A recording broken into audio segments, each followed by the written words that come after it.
There's a few things that I hear from sources and shit that sometimes aren't always accurate. But some of these have actually happened in the past couple of weeks. And most recently, some of them have happened in the past few days. You see, Natalie, you're so fucking mad that you lost your title. To Travis, of all people. I'm not saying Travis is a easy person to fight or easy person to get a win off of, because of course he isn't. But I've been hearing that you've been basically on your period for the past few weeks about it. And it's making me laugh. It really is. I'm not going to be laughing now, but when I first heard it, I'm like, what the fuck? I remember a time when you were just like them. You were a jobber. You were trying to get where you are now in HCW.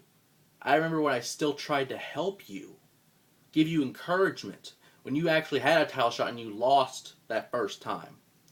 Who was there for you?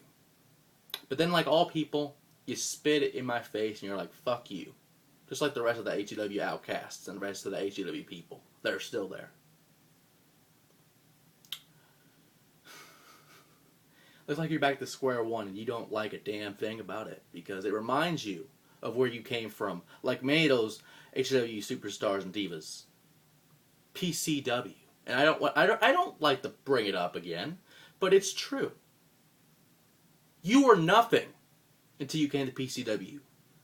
And you're still nothing. But you have your moments of success and failure, I understand that. But you are still nothing. You are worthless. And I'm glad that someone finally took that belt away from you. You're a worthless little bitch. Just like Sierra. But that's beside the point. And then, I said earlier, I really hate when someone like Tyson, person that I respected, person that I liked, and then out of nowhere he comes out and does the sympathy Ric Flair retirement bullshit. It's like, oh, I have fucking cancer. I want a world title match. And you idiots allow it. And he doesn't capitalize on it. And then it blows up on his face. He loses the match. He says, oh, I have an ulcer.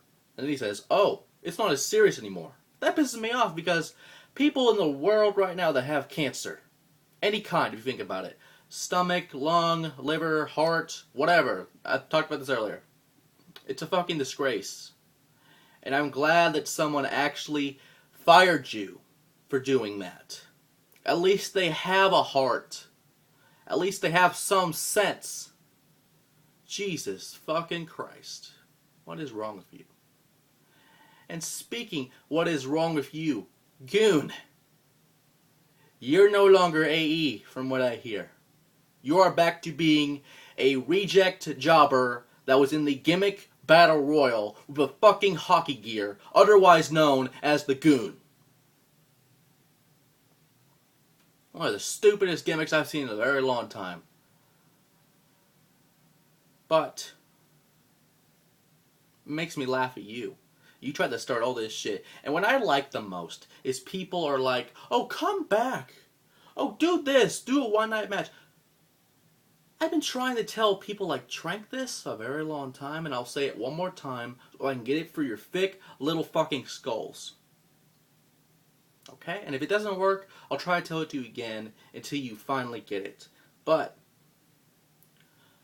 I don't like going back there. Basically, like cancer. Or like any kind of drug. Habo is a drug and a disease. Like I'm trying to do, get away from all that.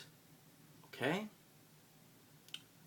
I'll use hand signals too so you understand if you're fucking retarded. And I will use hand signals like George W. Bush when he's drunk as fuck to make you understand. I hate you. And that's obviously not the sign for hate, but, people will understand it. This is the universal language right here. That any nigger, Mexican, or anything can understand. Unless you're in England, then this is the equivalent of this. But regardless,